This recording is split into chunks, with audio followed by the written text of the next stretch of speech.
English Each Day presents Breaking Free, Elizabeth's Story. Chapter 1, A Fairy Tale Beginning. I still remember the first time I saw Nathan. He wasn't just handsome. He was the kind of man who carried himself with effortless confidence, the kind who turned heads when he entered a room. And when he looked at me, really looked at me, it felt like I was the only woman in the world. We met at a friend's wedding. He was a friend of the groom, and I was a bridesmaid. I caught him watching me across the dance floor, and before the night was over, he had already found a way to make me laugh, to make me feel special. He was charming in the way that made my heart race, holding doors open, texting me good morning and good night, remembering small details about my life. 4 months, I felt like I was living in a dream. He would show up at my office with flowers, take me on spontaneous weekend trips, and whisper things like, "You're the best thing that's ever happened to me."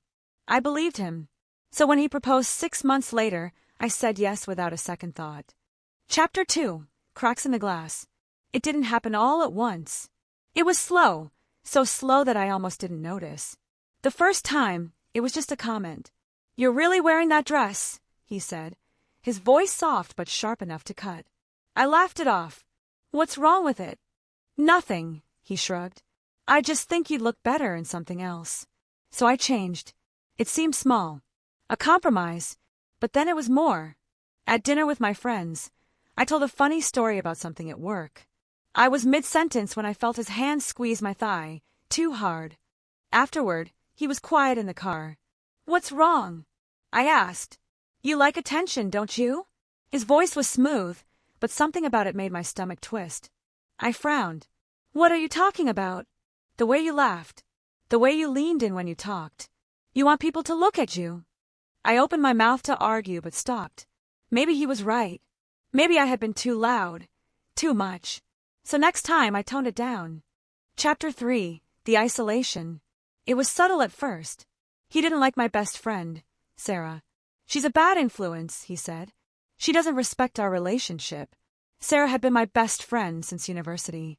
She was bold, independent, and always spoke her mind. But I loved Nathan. So when he sighed and said, "I just want us to be happy," I started seeing Sarah less and less. Then it was my family. "Your mom is too involved in your life," he said one evening when I mentioned visiting my parents for the weekend. I shook my head. "She just cares about me." He sighed, rubbing his temples. "I just don't get why you need to run to them all the time. You're not a child, Elizabeth." I hated disappointing him, so I stopped going as often. One by one, my world got smaller, and I didn't even realize it was happening. Chapter 4, The Breaking Point. The first time he hit me, it wasn't a slap. It was a shove. We were arguing over something stupid, the way I had smiled at the waiter. Before I could react, he pushed me against the wall. My shoulder hit the corner of a table, sending a sharp pain through my arm. His eyes went wide. "Oh my God, I didn't mean to." I sat on the floor, stunned. He knelt beside me. "Baby, I swear, I just lost control for a second." I wanted to believe him. So I did. But then it happened again. And again. And each time he apologized. Each time he cried. Each time I forgave him. Because he loved me. Didn't he? Chapter 5, The Escape. The night I left, I knew I might not survive if I stayed. He had been drinking. His words were slurred, but his anger was sharp. I had seen this before. I knew where it was going. So while he was in the shower, I grabbed a bag, stuffed it with essentials, and took my phone.